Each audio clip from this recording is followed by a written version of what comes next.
नमो भगवते वासुदेवाय।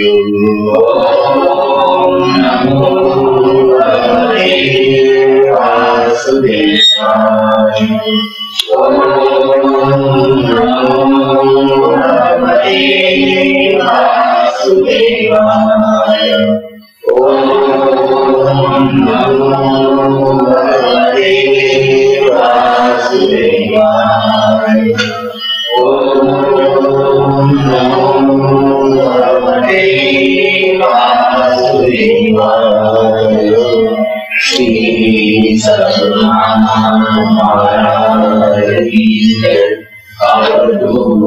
चिंतन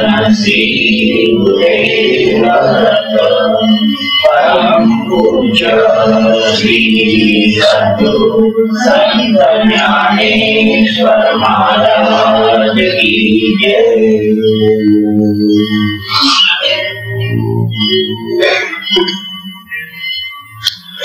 ओम नारायणं पद्मगुरुं वशिष्ठं शक्तिं च तत्पुत्रपराशरं व्यासं शुकं गौरपदं महन्तं योगीन्द्रमथास्य श्रीशंकराचार्यमथास्य पद्मपादं च हस्तामलकं च शिष्यं तन्त्रं कमलातीर्थारमण्यान् अस्मद्गुरुं सन्ततमानतोऽस्मि। श्रुति श्रुति पुराणानामालयं करुणालयं नमामि भगवत्पादं शङ्करं लोकशङ्करं शङ्कराचार्यं केशवं बादरायणं सूत्रभाष्यकृतौ वन्दे भगवन्तं पुनः पुनः। नित्यं शुद्धं निराभासं निराकारं निरञ्जनं नित्यबोधं चिदानन्दं ब्रह्म नमाम्यहं ब्रह्म नमामि। ईश्वरो गुरुरात्मेति मूर्तिभेदविभागिने व्योमवत् व्यक्तदेहाय दक्षिणामूर्ते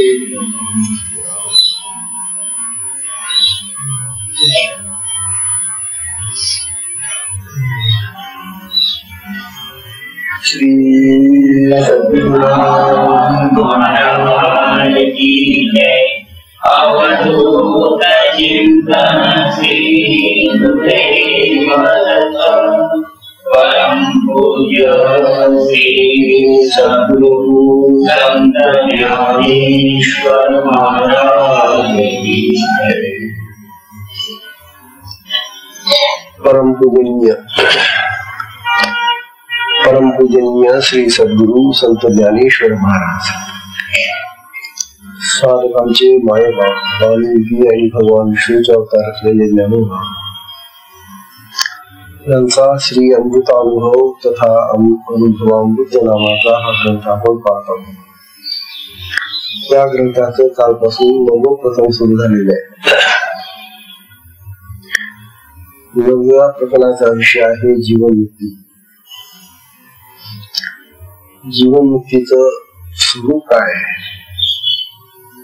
जीवनमुक्त मनुष्य केव्हा होतो, जीवनमुक्ताला कसं जीवन प्राप्त होतं, त्याचं आचरण कसं, बोलणं कसं, राहणं कसं, वागणं कसं, विचार कसे, याच्या संबंधी आपल्याला या प्रकरणामध्ये सांगता येते। ज्ञानोबांना हा जीवनमुक्तीचा अनुभव आहे। जीवनमुक्त म्हणजे जिवंत असतानाच मुक्त होणार। ज्यांना जिवंत असताना मुक्त होता येत नाही ते आपल्या या देहातून मरणानंतर मुक्त होतात।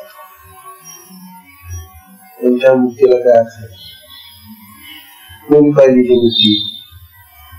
मेल्यानंतर आपल्याला ते समजच मिळणाऱ्याला, आणि ती मुक्ती तशी खरी मुक्ती नाही। आयुष्य संपलं म्हणून देह सोडला काही परंतु जीवनमुक्त हा जिवंत असतानाच, जगत असतानाच मुक्त झालेला असतो.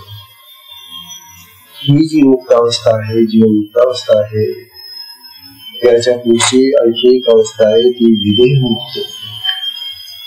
विदेहमुक्त झाल्यानंतर मग त्याला आपल्या देहाचेही भान राहतो. मग त्याला बोलताही येत नाही, असं सांगता येत नाही की असं आहे. जीवन मुक्तीमध्ये निदान विदेह मुक्तीचा तरी त्याला साक्षात्कार होतो, समज येते. विदेह मुक्ती ही अशी शैक्षिक स्थिती आहे की ज्या वेळेला तो देहभान विसरलेला असतो. आता ह्या प्रकरणामध्ये ज्यावेळेला आपल्याला विदेह मुक्ती काही विशेष नाहीये, तिथे जीवनमुक्तीच्या पुढची अवस्था आहे. अजून तर आम्हाला साधनेतल्या ज्या उच्चतम अवस्था आहेत त्याही प्राप्त झालेल्या आहेत. अजून तर आम्हाला केवळ कुंभके लावलेला नाही. केवळ कुंभकानंतर मग प्राप्त होते समाधी. समाधी आलेली आहे. समाधी नंतर 7 अवस्था आहेत ज्ञानाच्या, त्या 7 ज्ञानाच्या अवस्थाही प्राप्त झालेल्या आहेत. ज्ञानवानी सांगितलेली जी अंतरावस्था योगभूमिका आहे ती चतुर्थ अवस्था जी आहे तीही आम्हाला प्राप्त झालेली आहे. आणि हा आपल्याला जीवन मुक्तीचा अनुभव सांगतो. त्यांचा अनुभव आहे. अनुभव देता येत नाही कोणाला, सांगता येतो. सांगणं आणि देणं याच्यामध्ये फार फरक आहे. देणं म्हणजे आता जशी खरी साखर आहे, ही खरी साखर जेव्हा तुमच्या हातात दिली जाईल आणि तुम्हाला सांगितलं की खा, तेव्हा तिची गुण तुम्हाला कळेल. परंतु मी नुसतं सांगत बसलो की खरी साखर अशी असते की गोड लागते, असं होतं तसं, त्याच्याने अनुभव येणार नाही खरी साखर. तशी ही जीवनमुक्त अवस्था अशी आहे की ती सांगण्याने कळणार नाही. कळते म्हणजे काय, शाब्दिक ज्ञान होतं आणि शाब्दिक ज्ञान स्मरणात राहतं, विस्मरण होतं. म्हणून अनुभव यायला पाहिजे. त्या अनुभवांना तो अनुभव आहे. त्या अनुभवातून ते बोलतायत. त्या अनुभव बोलून नंतर तो अनुभव आपल्याला सांगतायत. एवढ्यासाठी सांगतायत की बाबा रे, हा अनुभव अति अति अति महत्वाचा आहे, अति आनंदजनक आहे, अति सुखाचा आहे, अति शांततेचा आहे, अति समाधानाचा आहे. असा हा अनुभव आपल्या सगळ्या साधकांनी घ्यावा, भक्तांनी घ्यावा असं मला वाटतं. म्हणून ते कळकळीनं या ग्रंथामध्ये आपल्याला जीवनमुक्त अवस्था सांगत होते. काल पहिली मुली आपण वाचली. त्या पहिल्या मुलीमध्येच जीवनमुक्तीचं पुष्कळ रहस्य त्यांनी काल सांगून टाकलं. काल जे साधक नव्हते त्यांचं ते गेलं. काही वेळेला आपली अशी एखादी चूक होऊन जाते की अतिशय महत्वाचा विषय जेव्हा असतो त्यावेळेला आपण अनुपस्थित राहतो. आणि म्हणजे नेहमीच असं ते ऐकायला बसतो. मग आपल्याला वाटतं अमृता म्हणजे ऐकलेलं आहे आपण, हे आपल्याला माहिती आहे न घेते काय असं. ज्याची आता प्रारब्धाची अनुकूलता असेल त्याला घडत. प्रारब्धामध्ये फार अडथळे, त्या अडथळ्यांनी जीवनामध्ये आपल्याला पुष्कळ संध्या, पुष्कळ प्रकारच्या चांगल्या गोष्टी जमवाव्या लागतात. ज्ञानवानी काल पहिली मुलगी सांगितली या प्रकरणातली ऐका.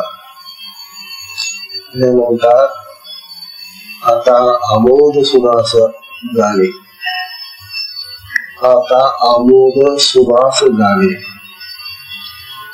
श्रुतीशी श्रवण निघाले, श्रुतीशी श्रवण निघाले,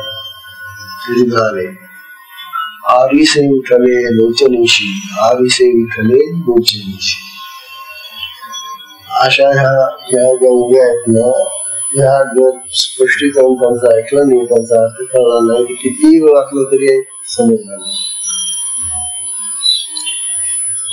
अमृतानुभव हा असा एकदा वाचून किंवा ऐकून समजणारा विषय नाही. तो पुन्हा आपण आठवून समजून घेण्याचा तो विषय.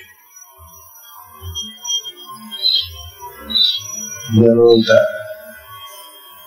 आमोद सुवास आहे. आमोद या ठिकाणी आमोद शब्द सुगंधाला वापरलेला आहे. आमोद म्हणजे सुगंध. हा सुगंध सुनास म्हणजे नाक. आपलं काय होतं का, आपण आपल्या जीवनामध्ये आपण सुगंध आणि नाक हे दोन पदार्थ आहेत. नाक आपल्याजवळ असतं, सुगंध बाहेर असतो. नाकाचा विषय काय सगळं झालेलं आहे.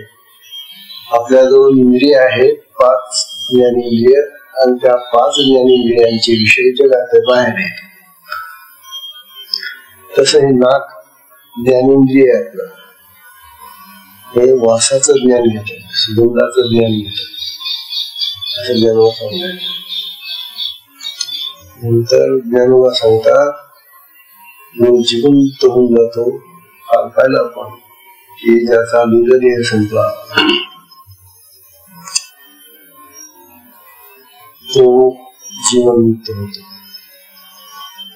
ते लिंग देवाचंही काल स्वरूप आपण पाहिलं. तेव्हा ज्ञानोबा असं सांगतात की जो जीवनमुक्त झालेला आहे, जिवंत असताना कुठलेही बंधन नाही त्याला,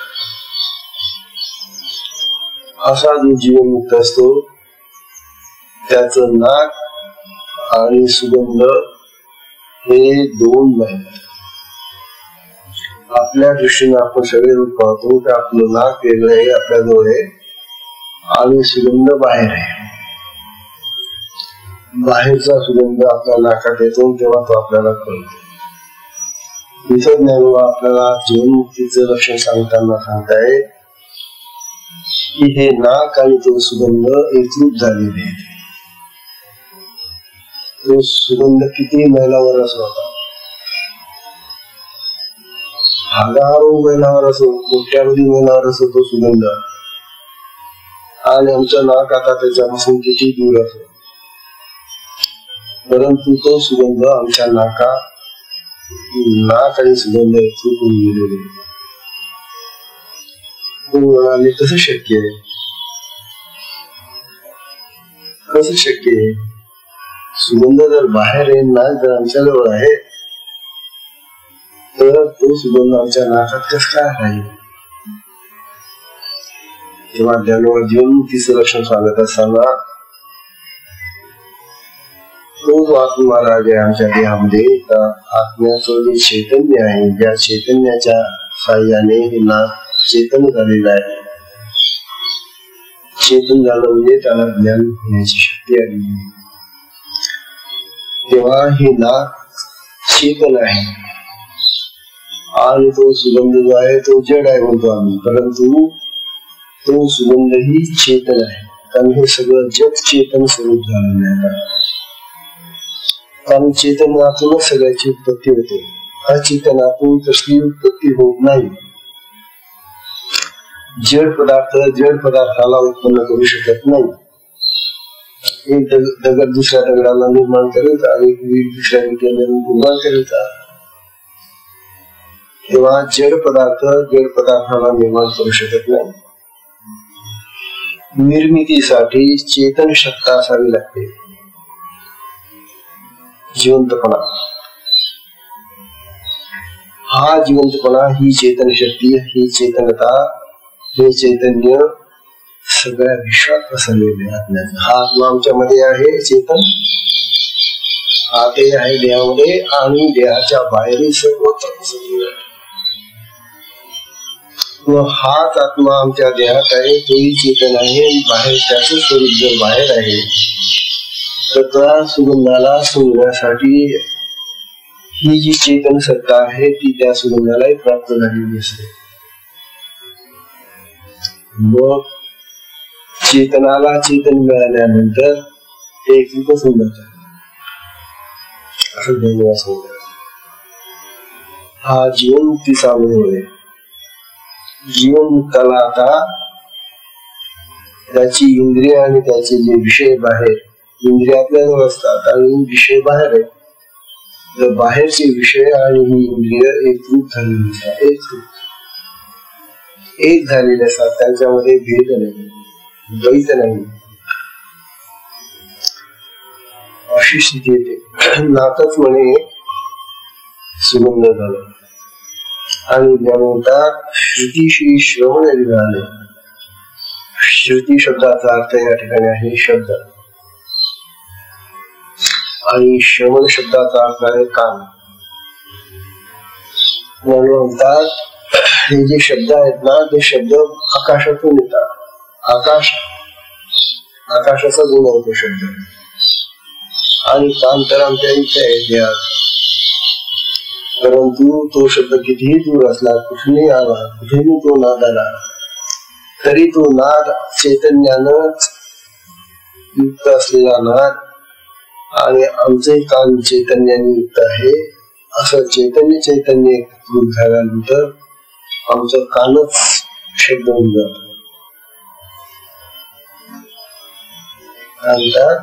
श्रुतीशी श्रवण निघाले तेव्हा शब्दच कान होऊन जातात किंवा कानामध्ये शब्द तयार होऊन जातात, कान शब्द होऊन जातो. कान आणि शब्द असे हे दोन राहत एकरूप होतात. आणि तिसरं उदाहरण करण्याला आरशे उठले लोचनेशी. लोचन म्हणजे डोळे. आरसा आपल्याला माहिती, आपल्याला डोळे पाहण्यासाठी आरसा घ्यावा लागतो. आरसा आणि डोळा भिन्न दोन आहेत.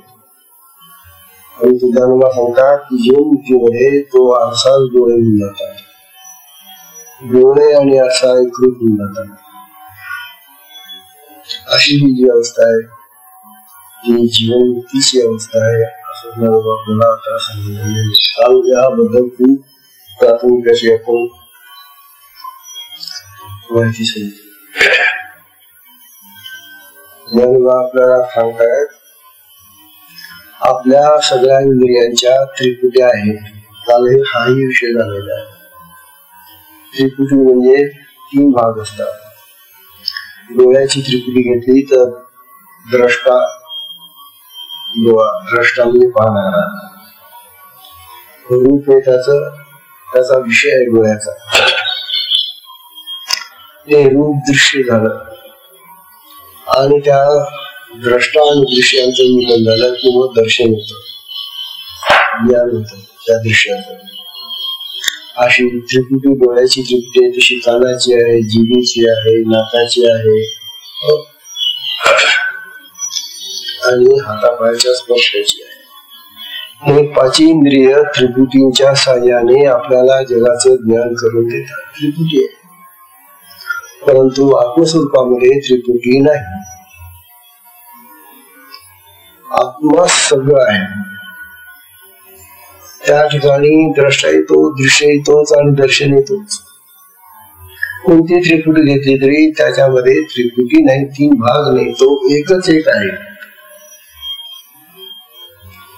अशा प्रकारे आत्म्यामध्ये त्रिपुटी नाही आणि जगामध्ये आम्हाला त्रिपुटींच्या साह्याने ज्ञान होतं म्हणून आत्म्याचं स्वरूप आम्हाला कळत नाही. त्रिपुटीमध्ये भिन्नता असते. आत्म्याच्या त्रिपुटीमध्ये भिन्नता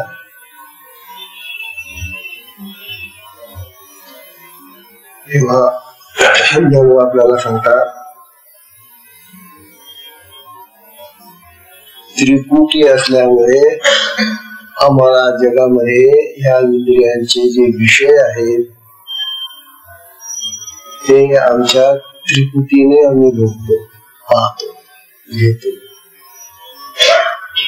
म्हणून विषयांचे इंद्रियांनी घेतलेले भोग,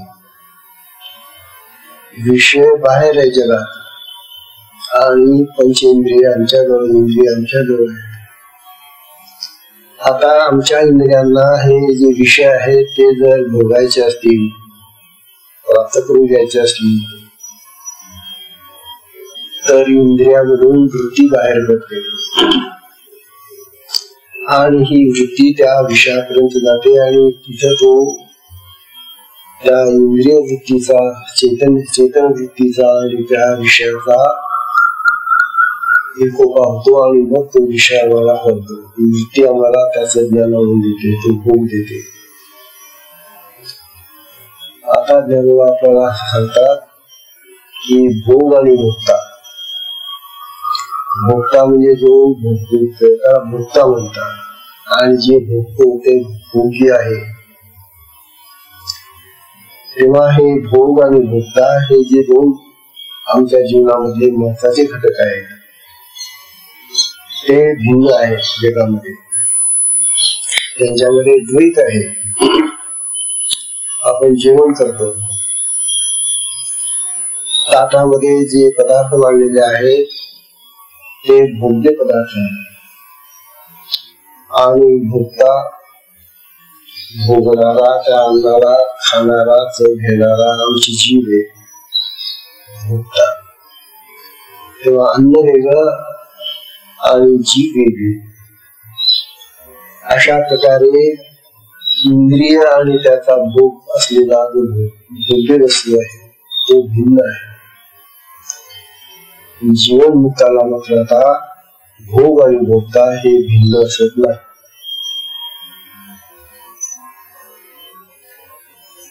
कसं तुम्ही म्हणाल, कसं काय बा भिन्न कसं नाही? अरे नुसतं समजून घ्यायचंय, हा अनुभव आपल्याला आणि तुम्हाला मी तुला सांगतो की अनुभव तुम्ही कोणाला देऊ शकतो. अनुभव ज्याने त्याचाच घ्यावा लागतो. उदाहरणार्थ तवा तापलेला आहे, चांगला गरम झालेला आहे,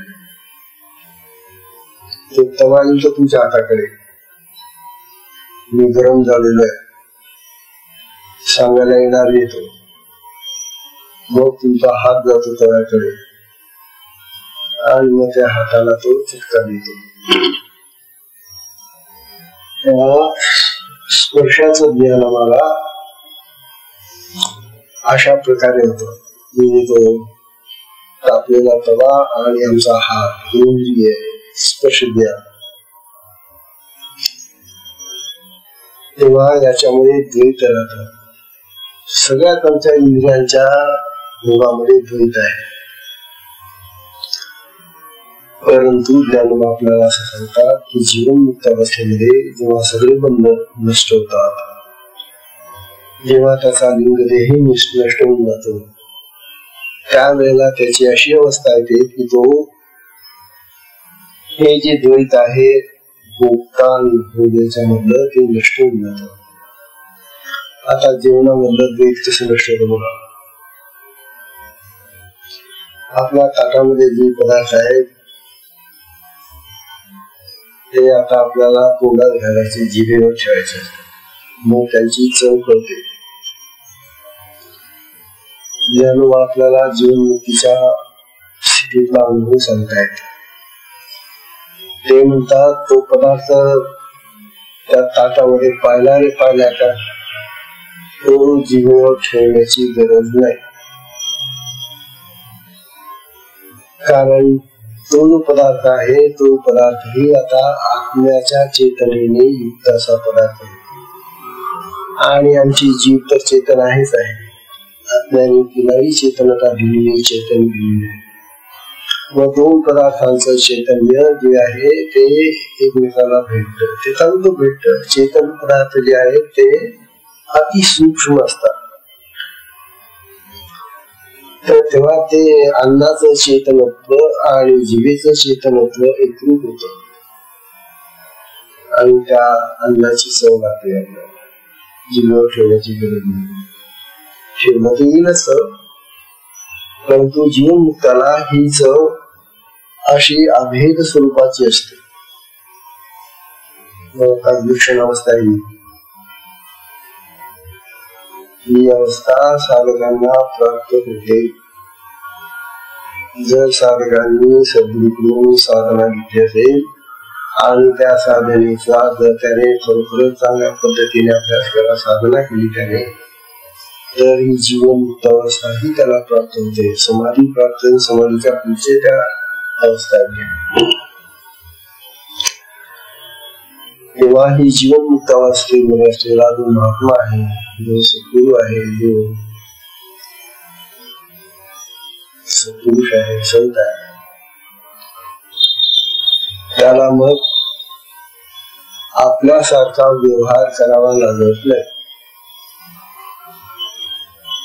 आपल्याला सगळे धावपळ करावी लागतात. हे आणते आणते, हे ते दे, हे भटकावं लागतं आपल्याला. जीवनमुक्ताला भटकण्याची गरज नाही. तो बसल्या ठिकाणी डोळे लावून बसला तरी त्याला सगळं विश्व दिसतं. त्याला जर ती हिमालयाची शिखरं पाहिजे ना, त्या अमरनाथाची यात्रा, तो अमरनाथ तिथं डोळे लावून बसला की त्याला ते अमरनाथाचं दर्शन होतं. अशा प्रकारे त्याचं जे स्वरूप आहे, जे तिथं ते आत्म्याचं स्वरूप आहे, चैतन्य स्वरूप आहे, आत्मस्वरूप आहे. ते आत्मस्वरूपामध्ये असलेली जी व्यक्ती किंवा जो महात्मा, तो अशा तऱ्हेनं त्या आत्मज्ञानाने, त्या आत्मचैतन्याने सगळ्या जगाचा अनुभव घेऊ शकतो. किती दर्शन अवस्था म्हणतायत. त्याच्या त्या भोगता आणि भोग या दोन घटकांमध्ये भेद नसतो, अभेद असतो.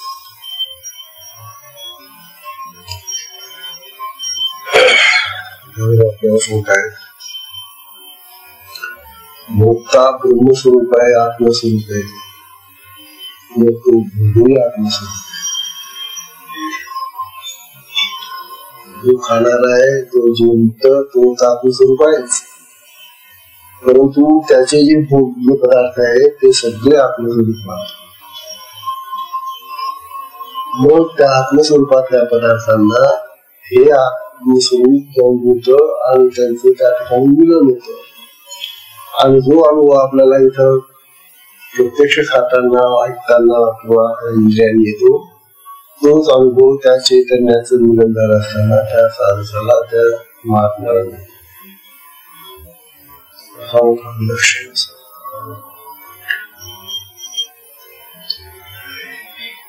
ज्ञानेश्वर महाराजांनी ही गोष्ट फार विस्ताराने इथे मांडलेली आहे.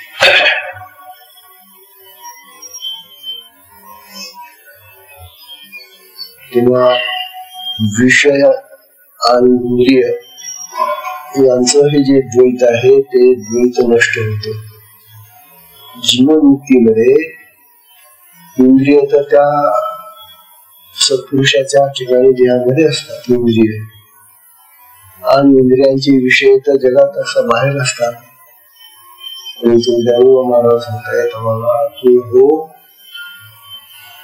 ते बाहेर असलेले सगळे विषय जे आहेत ना इंद्रियांचे, तेही चैतन्य मुक्त आहे, तेही आत्मस्वरूपात असतात. आणि स्वतः हा भोग घेणाराही आत्मस्वरूपात आहे. तेव्हा आत्मस्वरूपाचं आत्मस्वरूपाशी होणारं मिलन, हे मिलन म्हणजे आपलं जसं प्रत्यक्ष दोन भेद पदार्थांचं मिलन होतं तसं आपण जे खातो जशी चव लागते तशी त्यालाही लागते. ते पदार्थ कितीच दूर असेल. समजा आपल्याला आपण इथे बसलो आणि आपल्याला आता असं वाटलं की बुवा आपल्याला त्या रत्नागिरीचा हापूस आंबा खायचा आहे. कोणाला तिकडे दुकानामध्ये जाणार असेल त्याला सांगावं लागलं, बाबा तिकडे पाठवून दिले तर तुम्ही ये. मग तो आंबा इथं आपल्याला खायला मिळेल.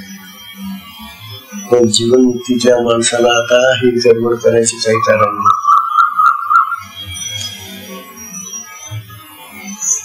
ते म्हणतात हे आत्मचैतन्य आणि तिथं त्या आंब्यामध्ये त्या ठिकाणी असलेलं आत्मचैतन्य सटकनीकृत होत. चैतन्य चैतन्यामध्ये मिळायला काहीच नाही, ते सगळीकडे पसरलेलं नाही. आणि सगळीकडे जर पसरले तर तिथे त्या आत्म्यामध्ये त्या आंब्यामध्ये ते चैतन्य आहे. मग ते दोघं एक रूप होऊन त्याला त्याचा स्वाद, त्या आंब्याचा स्वाद इथे बसून त्याला घेत आहे. कशाला जात नाही एवढे श्रम वाचल्यावर पैसा वाचला, श्रम वाचले, वेळ वाचला. म्हणून जीवनमुक्ताचा आयुष्य त्याला फार वाचवता येत. आपलं आयुष्य या आयुष्यामध्ये फार बरबाद होऊन जात. त्यांना आपल्याला भटकावं लागतं कुठे कुठे कुठे कुठे, आणि त्या भटकण्यामध्ये आपलं आयुष्य निघून जातं. आत्म्याचं स्मरण कसं काय होतं. म्हणून जीवनमुक्त मनुष्य जे सत्पुरुष असतात ते त्यांच्या इच्छेप्रमाणे जगू शकतात असं ज्ञान म्हणतात. तेव्हा ज्ञानवाणी हे आपल्या पहिल्या ओळीमध्येच हा जीवनमुक्तीचा अनुभव कसा असतो त्या पहिल्या ओळीमध्ये सांगून टाकलेला आहे. आता अशाच प्रकारच्या 4-5 ओळ्या ज्ञानोबा आता पुन्हा सांगतात. ही जशी पहिली ओळी आहे, आता अमोद सुवास झाले श्रुतीशी श्रवण निघाले आरसे उठले लोचनीशी. ही जी त्या जीवनमुक्ताच्या स्थितीची कल्पना ज्ञानोबा देत आहे की त्याचं नाक सुगंध होऊन जात, त्याचा कान शब्द रूप होऊन जातो, त्याचे डोळेच आरसा धारण करतात. आरशाच्या रूपामध्ये त्याचे डोळेच काम करतात किंवा आरसा आणि डोळे एकरूप होऊन जातात. ही जी पहिली ओळी आहे, अशा जातात ज्ञानोबा आपल्याला आणखी जास्त समज यावी म्हणून अशा काही ओळ्या लिहून आपल्याला ती माहिती देत आहे. जीवनमुक्ताचं हे स्वरूप आपल्याला या ओळ्यांमधून दाखवून गेले. बघा आता दुसरी ओळी आज 9व्या प्रकरणातली ही दुसरी ओळी आहे. ज्ञानोबा म्हणतात आपुलेनी समीरपणे. आपुलेनी समीरपणे ऐकायला येतंय ना. आपुलेनी समीरपणे वेल्हावती विंजणे.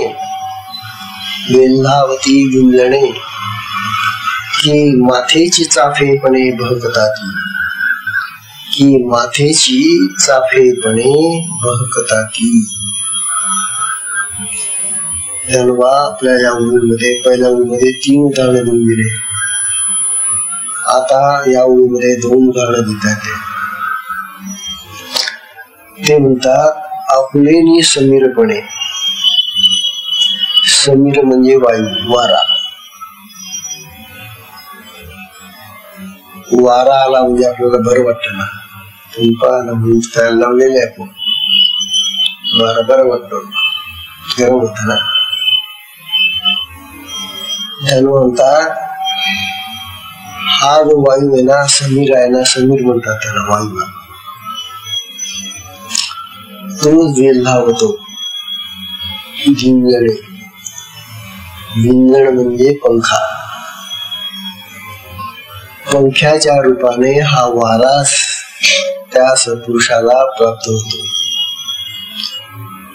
आपल्याला पंखा लावावा लागतो किंवा हातात घ्यावा लागतो, हुसहुस करा म्हणतो, थंड हवा घ्यावी लागते. म्हणतात अहो तो वाराच त्याचा पंखा होऊन जातो. वारा आणि पंखा याच्यामध्ये भेद नाही राहिला. त्याच्या बाबतीत तो वाराच त्याला वेल्हावतो म्हणजे त्या ठिकाणी हलवतो पंख्यासारखा. तेव्हा त्या वाऱ्यालाही बोलावं लागत नाही, त्या पंख्यालाही घ्यावं लागत नाही.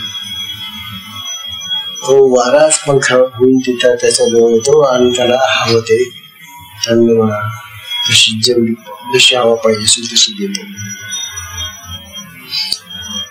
म्हणजे आपल्याला जी थंड हवा बाहेर पंख्यापासून हवी आहे ती पंख्याची हवा आपल्याला पंखा आणि आपण दोन भिन्न असतो.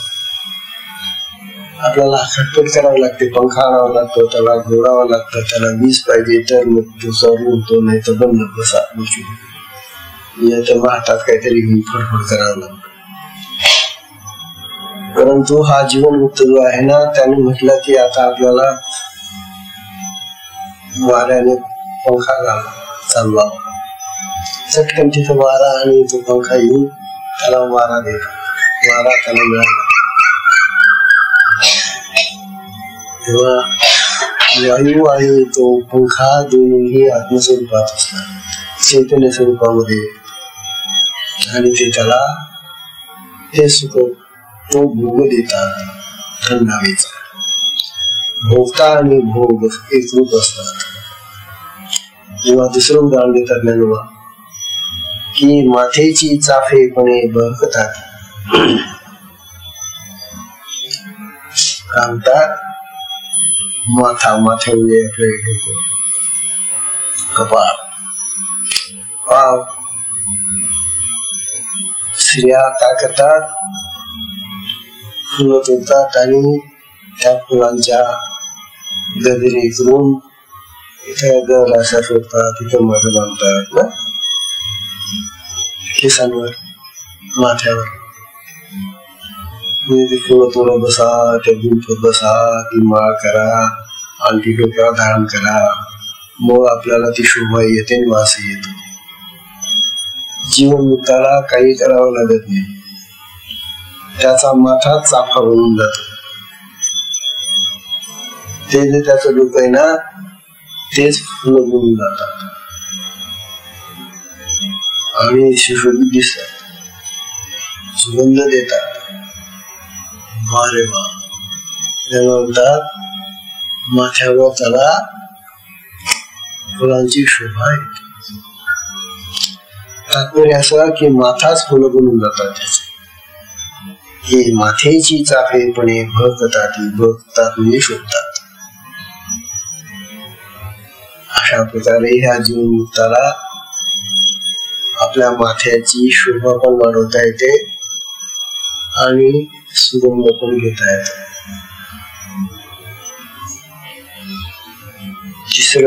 तिसऱ्या ओळीमध्ये आता ज्ञानोबा आपल्याला सांगताय. बघा ह्या सगळ्या ओळी आता या उदाहरणांनी भरलेल्या आहेत. म्हणतात जिव्हा लोधली रसे, जिव्हा लोधली रसे कमळ सूर्यपणे विकासे, कमळ सूर्यपणे विकासे चकोरचे जैसे चंद्रमा घावे. 3 उदाहरण घेतले, कुठे 3 तर कुठे 2. त्या रचनेप्रमाणे ज्ञानोबा उदाहरण घेतात. आता ही जी उदाहरण घेतली ज्ञानोबांनी ती फार मजेशीर आहे. जिव्हा लोधली रसे, आपली जीव आहे, या जिभेला रसाचा स्वाद मिळतो, चव मिळते. तेव्हा जिभेला लागणारा जो रस असतो तो बाहेर असतो. मग तो तिखट असो, आंबट असो, गोड असो, खारट असो, गोड असो. षड्रस आहेत, 6 रस आहेत. या जिभेला हे षड्रस बाहेर पदार्थाच्या रूपाने मिळतात. म्हणून आपल्या जीवनामध्ये षड्रसाचं भोजन असतं. खारट, तुरट, तिखट, आंबट, गोड वगैरे सगळं एकत्र चव येते म्हणजे जीवनाला. तुम्हाला ते सगळे पदार्थ जमवावे लागतात. मग ते सगळं षड्रसयुक्त अन्न तुम्हाला तयार करून खावं लागतं. मग ती जिव्हा तृप्त होते. पण जीवनमुक्ताची जिव्हा हा खटाटोप करत नाही. ते जे रस आहे ते रसच ती जिव्हा होऊन जाते. ती जिव्हाच आंबटी होते, गोडही होते, तिखट होते, खारट होते, सगळे रस तिच्यामध्ये तयार होतात. तेव्हा ज्ञानोबा जिव्हालोधरी रसे म्हणजे जिव्हा रसमय होऊन जाते. रस आणि जिव्हा दोन राहत नाही, एकरूप होऊन जातात. कारण रसामध्ये असलेलं चैतन्य चेतना आणि जिव्हेची चेतना एकरूप होऊन जातात. ही एकरूपता झाली की मग त्याला तो पदार्थ आणून तोंडावर ठेवावा लागत नाही, जिभेवर ठेवावा लागत नाही. तेव्हा ती जीवच तो रस होऊन जाते. कोणताही रस घेऊन पहा, कोणताही घ्या, कोणताही खा, तयार करावा लागत नाही तो रस. जीवच जर रस होऊन गेली तर मग तुला काय रस पाहिजे. ठीक आहे. जिव्हा लोधली रसे कमळ सूर्यपणे विकास. आता ही जी कमळ तळ्यांमध्ये याच्यामध्ये असतात, ती कमळ दोन प्रकारचे असतात. काही रात कमळ असतात आणि काही सूर्यकमळ असतात. आता हे सूर्यविकाशी कमळ जे असतं ते सूर्योदयाच्या वेळेला विकासते, असे मिटलेलं असतं. ते रात्रभर वर येतं पाण्यावर आणि सूर्य उगवला की मग ते कळ्या त्याच्यात फुलायला लागतात. त्याच्यासाठी सूर्य उगवावा लागतो. सूर्योदय झाला तरच ते कमळ मिळत. म्हणतात कमळ सूर्यपणे विकास. आता ते कमळ सूर्य होऊन गेलेले, त्याला त्या सूर्याची गरज आहे का? कारण सूर्याची चेतना आता त्या कमळाला त्याच्याच ठिकाणी प्राप्त झालेली असते. तेव्हा सूर्य आणि कमळ एकरूप होऊन गेलेले. किंवा तिसरं उदाहरण द्यावं देतात, चकोरची जैसे चंद्रमा दान. हे चकोर नावाचे पक्षी असतात. या चकोर पक्ष्यांचं खाद्य आहे चंद्राचे किरण. चंद्र किरण खाऊन ते पुष्ट होतात. ते जर मिळाले नाही तर ते उपाशी राहतात. चकोर म्हणतात त्या जीवनमुक्ताच्या अवस्थेमध्ये तो चकोरच चंद्र होऊन जातो. आता चकोर जर चंद्र होऊन गेला तर त्याला चंद्राची गरज आहे का? मग हे जसं एकरूप होऊन जात तसं ह्या जीवनमुक्ताची स्थिती आहे. या जीवनमुक्ताला अशी एकरूप अवस्था प्राप्त झालेली असते. तो आपली इंद्रिय आणि बाहेरचे विषय यांची एकरूपता करतो, एकरूप होऊन जातो. आणि बसल्या जागी त्याला ते सगळे भोग घेता येतात. भोग आणि भोगता ही एकरूप असतात. तिथं ते द्वैत नाही. खाणारा आणि जे खाद्य आहे तेही दोन नाही, हे एकरूप असत. अशी एकरूपतेची स्थिती, ऐक्याची, एकत्वाची, एक स्वरूपाची स्थिती जीवनमुक्ताला आलेली असते. चौथ्या ओळीमध्ये ज्ञानोबा सांगताय, फुलेची झाले भ्रमर, फुलेची झाली भ्रमर, तरुणीची झाली नर,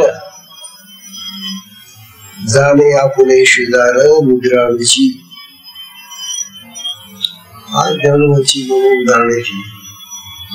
जीवनमुक्तीची उदाहरण देऊन राहिले ज्ञानोबा. आपल्या संसारातली उदाहरणे, आपल्या प्रपंचातली दररोजची अनुभूतीची उदाहरणं ज्ञानोबा घेतात आणि त्या उदाहरणांवरून ते आपल्याला जीवनमुक्तावस्थेतला तो भूत सांगतात. आपले भोग कसे चालतात, आपला देह, आपली इंद्रिय आणि त्यांचे ते विषय द्वैतात भोग चालतात. वेगळे असतात. म्हणतात फुलेची झाले भ्रमर. भुंगे, भ्रमर म्हणजे भुंगा. भुंगा फुलावर बसतो ना आणि त्या फुलातला मध चालतो तो भुंगा, भ्रमर. ज्ञानोबा सांगतात त्या जीवनमुक्ताच्या दृष्टीनं ती फुलच भ्रमर होऊन जातात. गुंगून जातात. आता फुलं जर भुगा झाला तर त्या दुसऱ्या गुंगाला काय मिळणार का रस्ते? तेव्हा फुलं भुंगून जातात.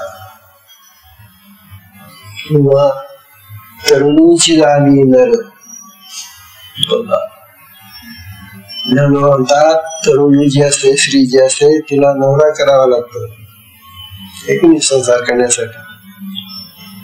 परंतु या चैतन्याच्या दृष्टीनं, या जीवनमुक्ताच्या दृष्टीनं ती जी तरुणी आहे ना, तिला तिचा जो भोग आहे ना, तो तिच्यामध्ये तिच्या चैतन्याने पुरुष बनवून तिला घेता येतो.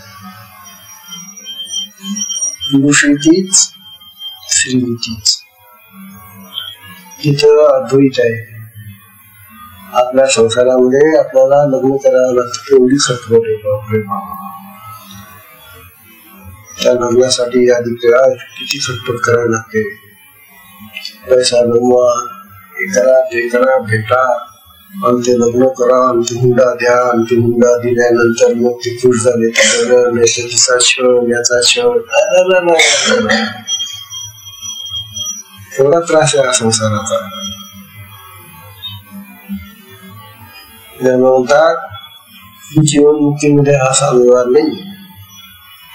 जीवनमुक्तीमध्ये ती जर स्त्री असेल आणि तिला जर पती पाहिजे असेल तर तीच पती होते. किंवा जो पती आहे त्याला जर पत्नी पाहिजे असेल तर तोच पत्नी होतो. आणि असा अद्वैतातला भोग असतो. तेव्हा हा संसारातला जो भोग आहे आपला, तो द्वैतातला भोग तो अद्वैतात घेतो जीवनमुक्त.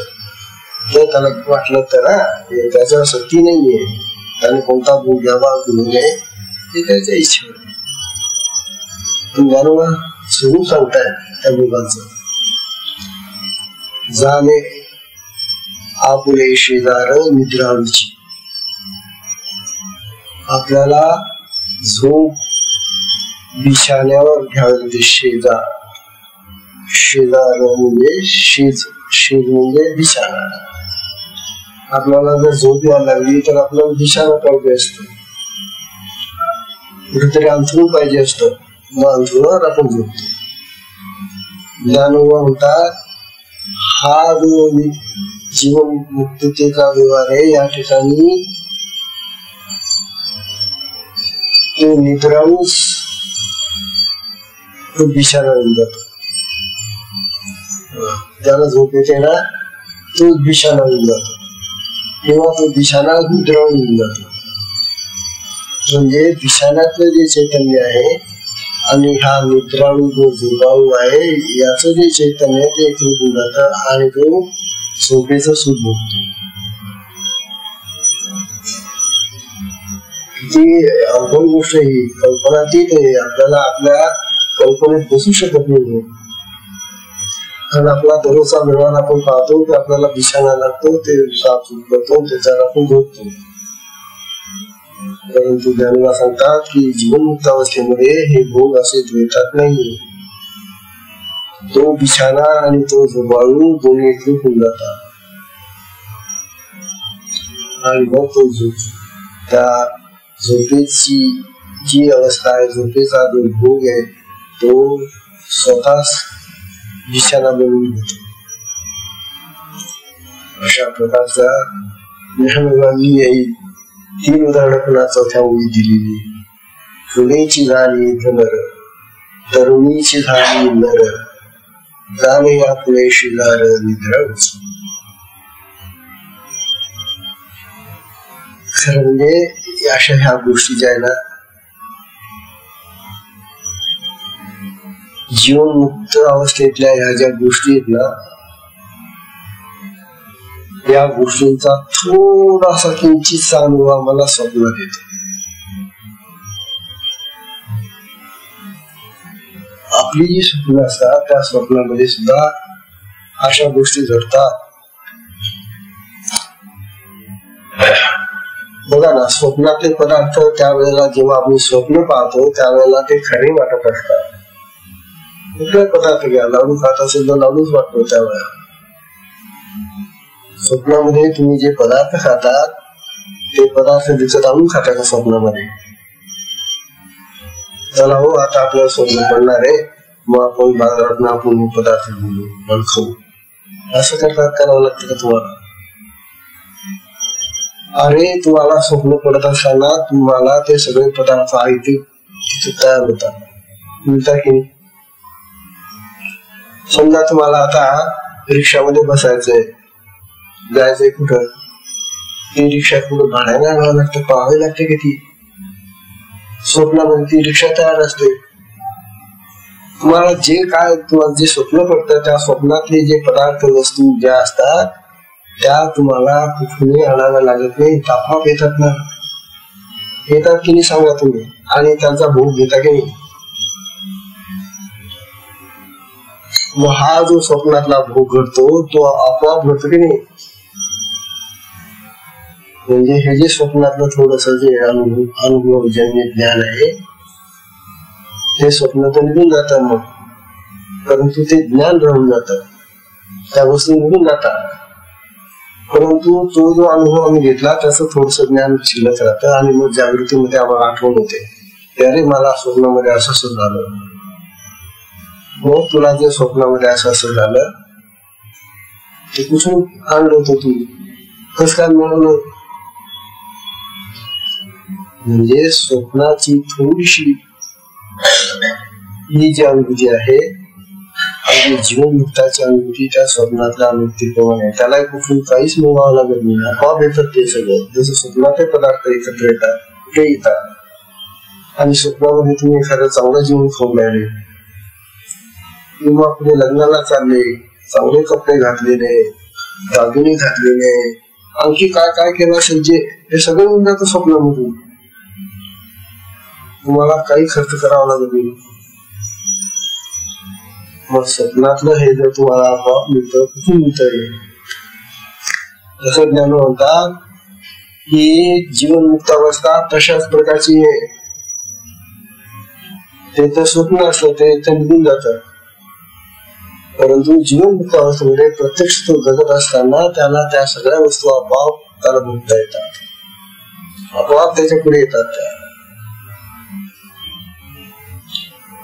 अशा प्रकारचा हा जीवनमुक्तीचा जो आनंद आहे, हे जे सुख आहे, ज्ञानवंता साधकांनी ध्यानातून अरे मी घेतले नाही ना, ज्ञानवानी प्रत्यक्ष घेतले नाही म्हणून ते चालू झाले. म्हणून साधकांना, आपल्या सगळ्या साधकांना आणि आपली साधना देऊ शकते ते अनुभव. आपल्या साधनेमध्ये हे अनुभव येतात. काल मी तुम्हाला त्या लिंगदेहाचा अनुभव सांगितला का? हा लिंगदेह आपल्या देहामध्ये, बाहेरचा देह जो आहे तो जड देह आहे, हाडामासाचा, आत मरून जातो, नाहीसा होतो, परंतु आत असलेला सूक्ष्म देह जो आहे, लिंग देह आहे, कारण देह आहे, महाकारण देह आहे, हे जे देह आहेत आपल्या आत, ते असे मरत नाही, जळत नाही. अनुभव सांगतात ते देह या देहातून बाहेर निघून जातात आणि पुन्हा दुसरा देह शोधतात. जर आपली वासना असेल देह घेण्याची तर. असाच अनुभव आदि शंकराचार्यांचा आहे ना,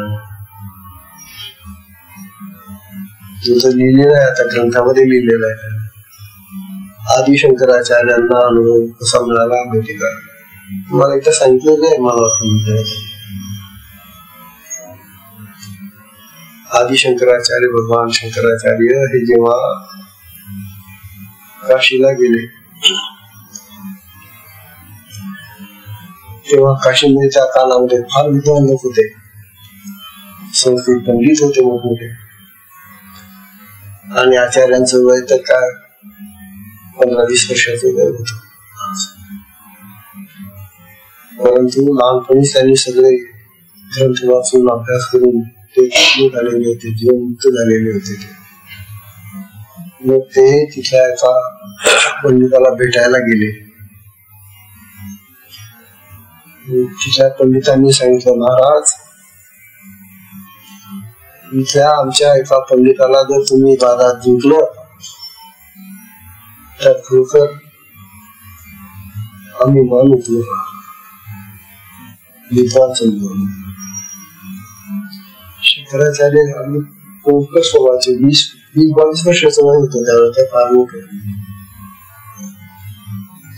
आणि हा जो महापंडित होता तो इतका महापंडित होता की त्याच्या घरच्या दारावर जे पिंजरे लावले पोपट मैना ते पोपट मैना सुद्धा संस्कृत मध्ये बोलायचे लोकांचं स्वागत करायचे आणि इथं सगळ्या त्या चर्चा चालायचं त्याच्या आणि ते शिक्षण त्या पोपट आणि मैनाला दिलेलं होतं त्याच्या घरामध्ये असा हा जो मंडन मिश्र नावाचा महान विद्वान होता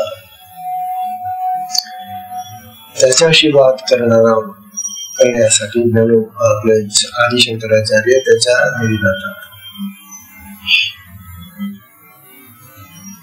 आता त्याचं जे घर असं मोठा वाडा असतो वाडा म्हणजे काय अजून मोठ्या भिंती असतात आणि मध्ये घर असतं ते आणि तिथं तो एक यज्ञकुंड लावून तो बसायचा तिथं जप करत. जेव्हा आदिशंकराचार्य भगवान त्याच्या दरवाजा वगैरे त्या वाड्याचा दरवाजा त्यांनी बंद करून ठेवलेला होता मध्ये येण्याचा. आता कसं काय करायचं दरवाजा फुटून त्याला कोणी उघडेना त्याला याच्याला गेलेलो दरवाजा काही उघडेना. तेव्हा आचार्यांनी आपलं जे स्थूल शरीर होत ते एकदम बंद केलं आणि सूक्ष्म शरीराने मध्ये शिरले त्याच्याकडे आदर झाले म्हणजे असं गुप्त होता येतं प्रगट होता येतं आपल्या शरीराने कुठेही प्रगट होता येतं आपल्याला जीवन मुक्तीतला विवाह आणि त्याच्या पुढे गेल्यानंतर उभे राहिले त्याच्या पुढे त्याला आश्चर्यच वाटलं की कोणी याच्यासाठी दरवाजा जोडला दरवाजाचा बंद दिसतोय आणि कस काय मध्ये आले सांगितलं त्यांनी तुझ्याशी वादविवाद करायचा चर्चा करायची शास्त्री पंडित आहे म्हणतात वादामध्ये तर सगळ्यांना जिंकलो नाही म्हणतात तेव्हा तुझ्याशी मला चर्चा करायची तुझ्याकडे शिकायचंय मला असं म्हटलं आणि मग ही चर्चा सुरू होती. 13 दिवस 14 दिवस तो वादविवाद चालता राहिला होता. शुद्ध हरला आचार्यांनी त्याला हरवलं पण त्याची पत्नी जी होती ती तशी विद्वान होती शारदा. ती पत्नी म्हणे तुम्ही आमच्या पतीला तर हरवलं तर त्याला संन्यास घ्यावा लागेल पण ज्याला हरवलं त्याला संन्यास घ्यावा लागेल आणि शंकराचार्यांचा शिष्य व्हावा लागेल. आता हा पती तर आपला हरला म्हणजे याला आता संन्यास घ्यावा लागेल आणि आचार्यांचा शिष्य बनावा लागेल. आपलं नाही आचार्य माझ्याशी बात करा आता आणि तुम्ही त्यांची अर्धांग आहे अर्धांगिनी आहे अर्धांगिनी म्हणजे अर्धांग आहे हे माझं अर्धांग तुम्ही जिंकलं परंतु या अर्धांगाला जिंकलं तर मग पूर्ण जिंकण्यासारखं होईल आणि मग ते संन्यास शिष्य होते. हा बाई होती बघ की चला बाई होती